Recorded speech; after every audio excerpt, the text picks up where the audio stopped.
Graduation festivities have started. Find out which bar is doing special celebrations for WSU graduates. And we have a poinsettia sale on campus. Find out where the sale is happening coming up on Murrow News 8. Northwest Public Broadcasting Studios on the campus of Washington State University. This is Murrow News 8. Good afternoon, I'm Jackson Scarum. And I'm Sona Porter. Welcome to Murrow News 8. With all the snow that's been falling, I'm curious how the weather has been looking like for today and tomorrow. Isaiah, what do you have for us? Unfortunately, Jackson, we should be expecting similar conditions to the last couple of days. Let's take a look at this morning, though. Some beautiful pictures just outside of Jackson Hall. Our Murrow News 8 reporter, Will Wixey, took these photos. Make sure to be careful while you guys are driving. Those roads can be a little treacherous. But as today, we should be expecting a high of 35 and a low of 20 with potential for snow in the afternoon. So do be careful. Make sure you're cozy up. As we look at tomorrow's forecast, it is going to be a little bit warmer than today. We should be expecting some rain in the morning for commencement tomorrow for all you Washington State grads, and then some snow in the afternoon. Now for what the rest of Washington State is going to look like and what finals week is going to be, I've got your 5-day forecast and your state map coming up in just a few moments. The U.S. reached a significant milestone this week as more than 200 million people are now vaccinated against COVID-19. This number makes up about 60% of the total population. Over the past week, more than 1.92 million doses were administered, which is a 35% increase from the week before. While this milestone is significant, cases and deaths are still rising. As of today, the Lebanese economy is decaying, and it's taking a toll on some WSU Lebanese students. Aspen Shumpert has the story. Much like an abandoned mansion that is falling apart from negligence, the Lebanese economy is decaying day by day, while the ruling political parties stand by and watch. Even before the coronavirus pandemic, Lebanon seemed to be headed for an economic crash.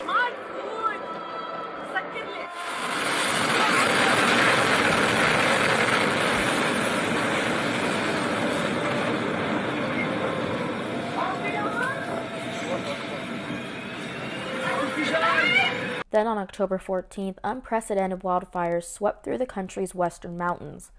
3 days later, the government proposed new taxes on tobacco, petrol, and voice calls via messaging services such as WhatsApp to drum up more revenue. The people of Lebanon are united in their anger over their leaders' failure to deal with an ailing economy, raising prices, high unemployment, poor public services, and corruption. Lebanon used to be a current WSU student, Yara Fagali's home. Hi, اسمي Yara.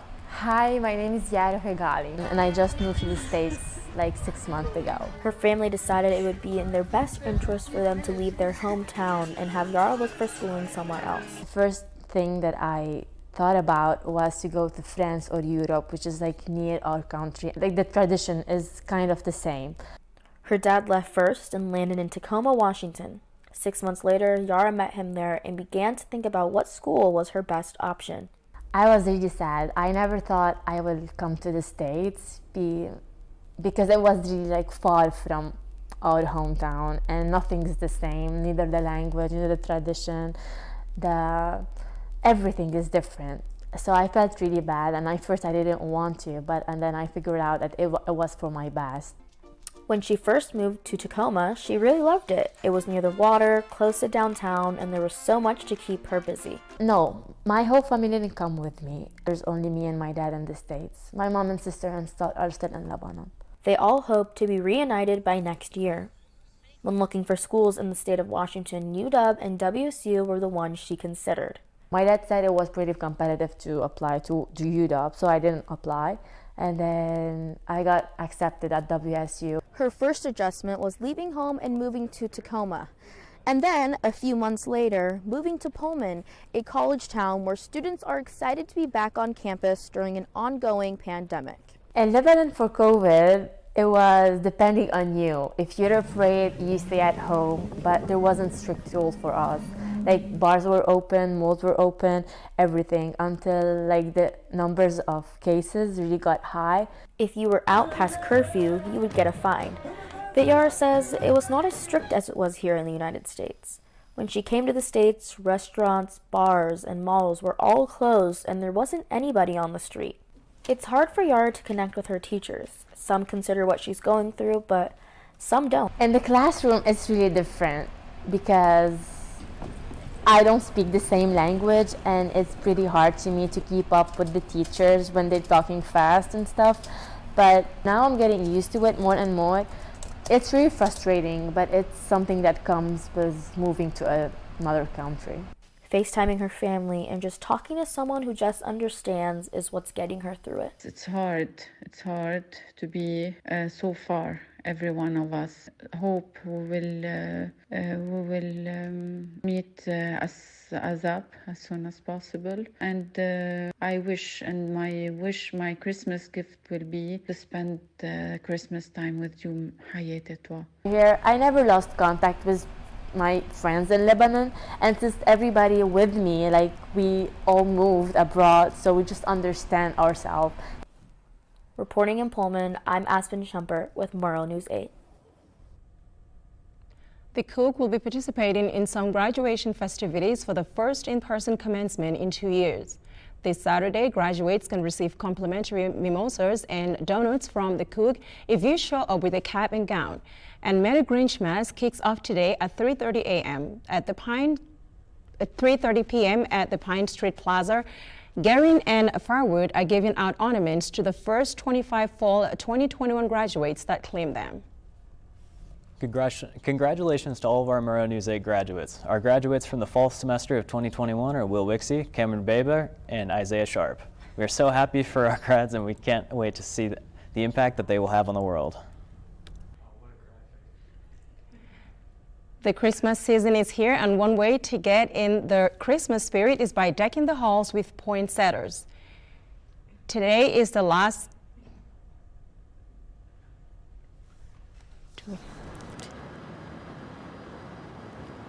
Hi guys, that's right. Today is the last day of the WSU Horticulture Club's poinsettia sale. I'm here at the greenhouse by Ferdinand's where the sale has been happening all week. It's going today until 3 p.m. Usually an appointment is needed, but today you can just show up, but be prepared. It is cash and check only. Poinsettias are going for $12 each. It's a great way to get into the Christmas spirit, decorate your home a little bit, and they make great gifts. I think I'm gonna grab one for my grandma. She's gonna love it. That's all for me reporting at the greenhouses. I'm Sydney Gardner, Murrow News 8. According to the Daily Evergreen, 6 Pullman businesses are participating in the ASWSU Coffee Week. WSU students have the opportunity to receive $2 off any drink, not including alcoholic beverages or food. On your screen are the businesses taking part in the events: Pops and Cups, Manny's Coffee House, Reese Coffee and Market, Popo, Neil's Coffee and Ice Cream, and Crybaby Cafe are all participating, discounting up to 50 students. Students need to bring their Cougar card to receive the discount, so hurry up and get some coffee. There's only one day left. Coming up, we'll take a deep dive into what has happened to the Divine Nine here at WSU. And find out what new club is opening this week. Stay tuned.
WSU's Greek row has been dominated by predominantly white Greek organizations.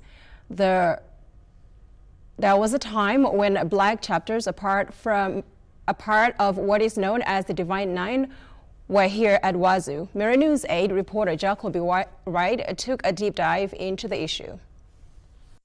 It's only one currently active on campus. There have been chapters in the past, but People graduate, circumstances changes. Delta Sigma Theta sorority is the only black chapter and the only Divine Nine member left here at WSU. For the longest time, WSU Greek Rho has been dominated by predominantly white Greek organization. However, there was a time where most of the Divine Nine was here on campus and very active.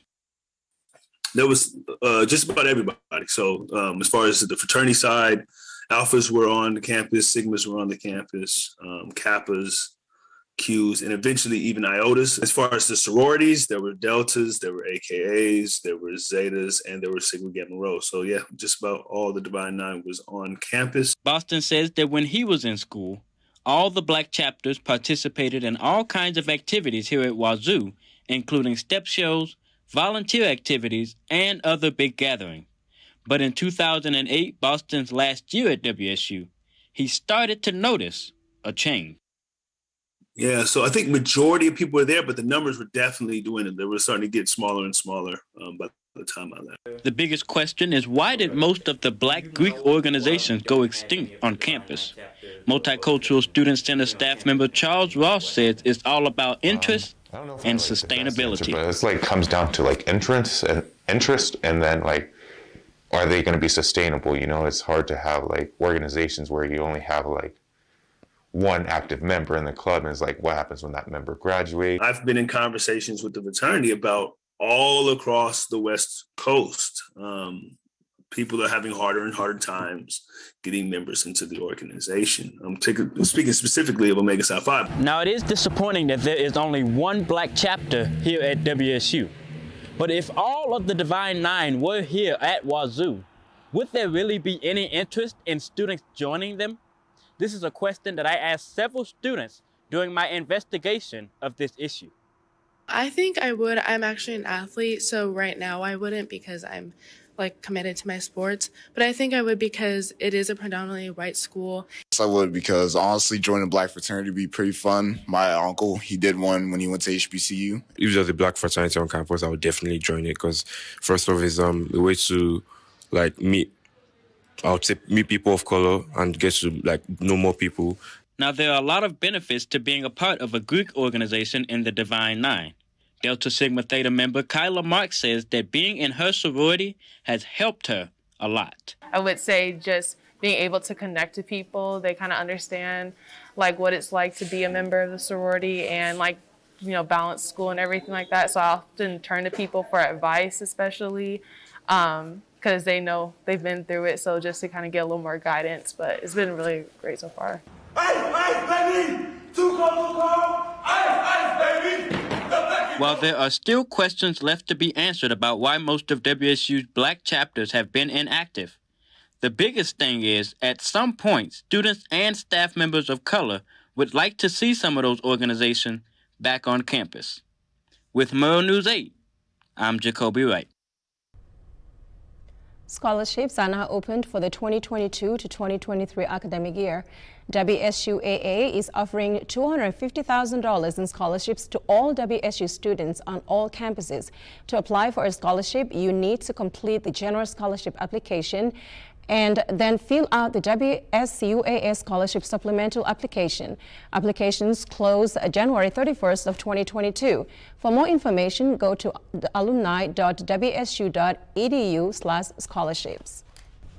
In Pullman's new nightclub, the Emporium, opens this weekend on College Hill. The space formerly known as Stubblefield is now called the Emporium in Adams Mall. The Emporium is owned and operated by the same couple that runs Etsy Bravo downtown. And you can get a sneak peek at the new nightclub tonight and tomorrow from 9 to 2 a.m. for those 21 and older. Well, we got some Coug basketball games to look forward to this weekend. And Henry Lenhart has your outlook on the upcoming Sun Bowl. Don't go anywhere. 1 in 3 adults has pre-diabetes. 1 in 3. That means it could be you, your favorite brother, your other brother, you, your football buddy, your football buddy, you, the boss's boss. If 1 in 3 adults has pre-diabetes, that means it could be you, your barber, your barber's barber. Nice work. Thanks. You, your plumber, Breathe right into your foot. your plumber's masseuse, Yes. you, your dog walker, On your left. your cat jogger, or you, your co-pilot, your co-pilot's co-pilot. While 1 in 3 adults has prediabetes, with early diagnosis, prediabetes can be reversed.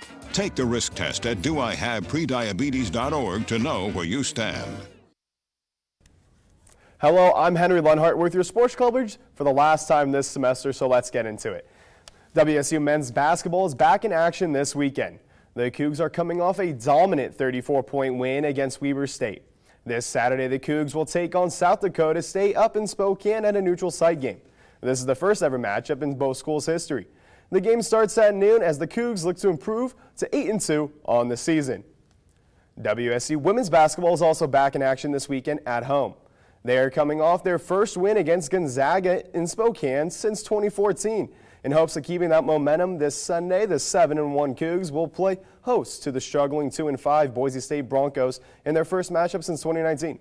The game will be played in Beasley and tips off at noon. Now, coverage of women's sports has been a big talking point in sports journalism in recent years. Our own Doyle D'Angelo has more on the issues. Since Title IX was established in 1972, media representation and equality for women in sports has become a pressing issue that still exists today. Well, if I look at my media menu and say, well, what's available to watch in terms of sports? Well, it's men's sports, so that's what I'm going to watch. And so then that feedback loop just sort of tightens because, you know, the consumer is presented with a set of options and those are primarily weighted towards men's sports. So that's what gets watched. And then the media companies say, oh, well, people want to watch men's sport. Let's cover those more. Jedlicka believes that sports engagement is dominated by male sports partly because consumers aren't presented with many other options. A 30-year study conducted by USC and Purdue found that live televised coverage increased between 1989 to 2019, but also found that women's sports was almost completely shut out in television news segments and online media, representing only 5% of the content. This illustrates that men's sports dominate the TV landscape, which makes it more difficult for fans of women's sports to get access. Fans of women's sports have to work really hard to get content, right? That you can't just turn on the TV and all of a sudden the sports content will be there. You have to subscribe to multiple channels. You have to subscribe to newsletters. You have to, right? Like, or you have to go to the sports organizations' websites to get the news because the broadcast coverage has not historically been there. Despite the lack of coverage, research published by Nielsen Sports in 2018 shows that women's sports is growing in interest globally. The survey, which covered 8 major countries, including the U.S., displayed that 84% of sports fans are interested or could be interested in women's sports, 51% of them being male. When I talk to journalists and I ask them, well, why are you covering sport? Like, why are you interested in covering sports? A lot of them talk about the fact that they grew up watching sports with their family. They have that tradition, right? Their family is a fan of certain teams. And often that tradition exists in relation to men's sports, mainly because some of those leagues have been around for much longer. Jedlicka builds on this by saying that sports fandom relates to identity and meaning, which directly influences viewership and engagement. Whether we're talking about men's or women's sports, that's really at the core of it, is the extent to which an organization can build that meaning within people's minds. And that's hard to do. To a large degree, it's a function of time. Media organizations make the bulk of their profit from men's sports, although there is a huge gap in money invested when it concerns women. An example being NCAA's March Madness. After an external review was conducted on the NCAA by New York law firm Kaplan Heckler & Fink LLP, it was found that the NCAA was undervaluing the women's basketball championships and could be bringing in much more revenue. Now, the NCAA sells the rights to ESPN for women's basketball for a total of about $34 million versus men's basketball, which is sold by itself for $770 million to CBS and Turner Sports. The package deal sold to ESPN that includes women basketball championships also includes 28 other NCAA championships that pale in comparison to the women's basketball tournament in terms of revenue generated. Now, the women's basketball championships only account for about 16% of this deal to ESPN. Now, if you do the math, this means that the NCAA women's basketball tournament is currently valued at around $6 million per year. But the law firm estimates that the NCAA tournament alone in 2025 should be worth around $81 to $112 million per year. And that's without the other 28 NCAA championships. Now, there's a huge discrepancy here, and that's just one part of the equation. Women are also underrepresented when it comes to decision-making in the sports industry and are major minorities. The Associated Press sports editors, which covers over 100 newspapers and websites nationwide and is the largest group representing sports sections within them, was given a C grade for diversity and inclusion in hiring for 2021. On top of that, 2021 marks the 6th consecutive year that APSE received an F grade for gender hiring. The report conducted by the Institute for Diversity and Ethics in Sports did show that there are increases in female sports editors, reporters, and copy editors since the last report was done in 2018. Despite an increase in those categories, the APSE still received the worst grade possible, which signifies an uphill battle for gender diversity in media. Despite this, there has been change in the industry since Title IX, and there is more room for optimism. And I have high hopes that, that going into a job, they wouldn't pick a man over me just because of gender. They would pick someone who has the best resume and who is the best for the job. I think this is a really cool topic, and I think it is going to be interesting to see where women's sports go and where women in the sports industry go. I have high hopes for it. I think that there's definitely going to be more women representation in general in the sports industry in the future. It's just going to be interesting to see how quickly. Now, with this being our last show of this semester, this is our last chance to talk about the Cougs Bowl game. If you didn't already know, WSU will be taking on Miami in the Tony the Tiger Sun Bowl in El Paso, Texas. This game will be Coach Dickard's first game as the official head coach. And call it deja vu. The last time the Cougs played Miami was in the 2015 Sun Bowl, where the Cougs won 20-14. On December 31st this year, the Cougs will take on Miami and look for a repeat of that game. So in NFL news, Seahawks Tyler Lockett and one player from the other 31 NFL teams were nominated to the Walter Payton Man of the Year award. The award is considered the league's most prestigious honor and is awarded to those players whose passion to impact lives goes beyond the game. Lockett was nominated for his work in the communities in Seattle, Tulsa, and Kansas through his foundation, the Light It Up Foundation. Guys, back to you. Thanks, Henry. Well, it sure was shivering on my last day of class today. What might Pullman look like after fall graduation? Isaiah Sharp has your Wintercast coming up.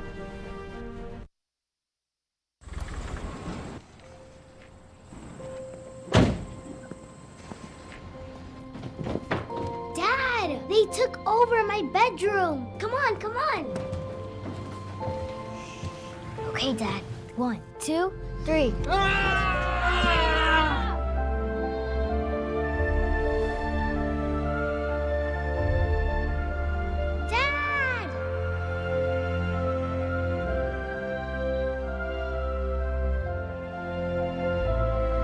You saved me. Dad? Are you okay?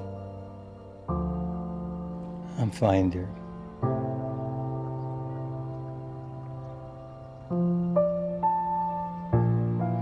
Your hero needs you now, and AARP is here to help. Find the care guides you need at aarp.org/caregiving. If you have a lot of dining dollars left over, don't worry. They'll roll over into next semester if you're returning to the residence halls next semester. If you're not, you can roll them into your mini meal plan for you can use when you return to campus after break. Jupiter, Saturn, and Venus are lined up in the sky and will continue to be aligned for most of December. These planets paired with the Geminid meteor shower will make December a great month for stargazing. This week, a crescent moon will align with the other planets as well. Well, it sure was cold this morning with the drive to campus a little bit scary for me because of icy roads. Isaiah, what should we expect for the rest of the week? Fortunately, heading into next week, we're going to be expecting a little bit more snow, but let's take a look at the entire state of Washington. As you can see, partly cloudy in Pullman and Spokane. There was some snow potentially coming down later in the afternoon. As we take a look at the central part of the map, also partly cloudy over here, and they should be expecting some snow too in Seattle and Olympia on the west side. It is going to be rain for them, not going to get as chilly over there, so they shouldn't be expecting much snow. Let's take a look at your 5-day forecast, though. Heading into finals week, you should be expecting some snow tomorrow, or some rain tomorrow that might turn into snow later on Sunday and Monday and Tuesday. Unfortunately, it's going to be snowy, and you're going to start to see those temperatures dip down heading into Tuesday. But Wednesday, the precipitation, I should say, is going to start to ramp down, and is going to just be chilly. So not too much to expect, but it's going to be a nice one next week. Back to you guys.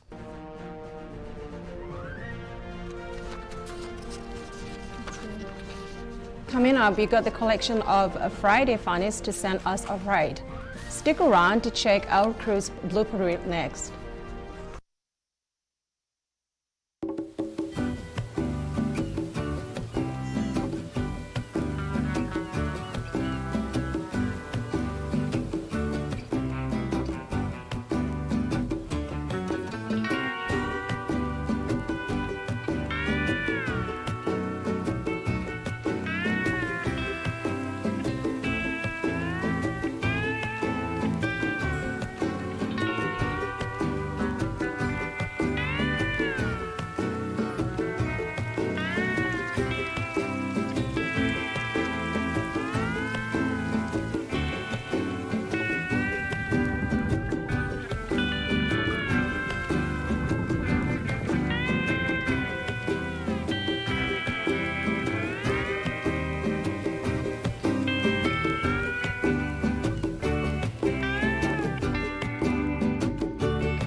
Well, we sure had our fair share of slip-ups over the school year, like I just did.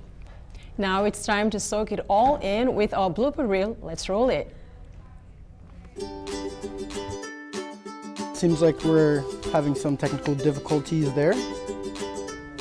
But we're coming back.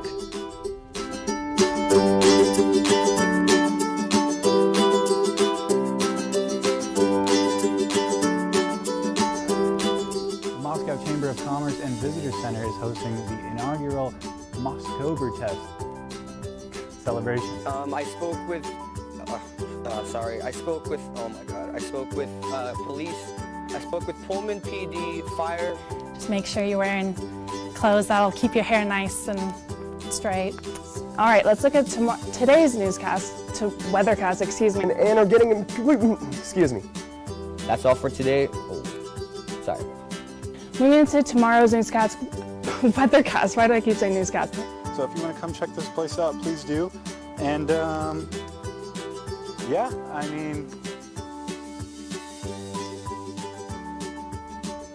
Hey, thanks, Will. I got sunshine on a cloudy day. I don't know the rest of the lyrics, so let's go ahead and get into our weather. I thought I was being cooked like a Black Forest ham. It was hot outside, let me tell you something. And they are going to play, yes, the San Jose. Oh my gosh, I can't think of the name. Anyway. All right, sorry about that. Some technical difficulties.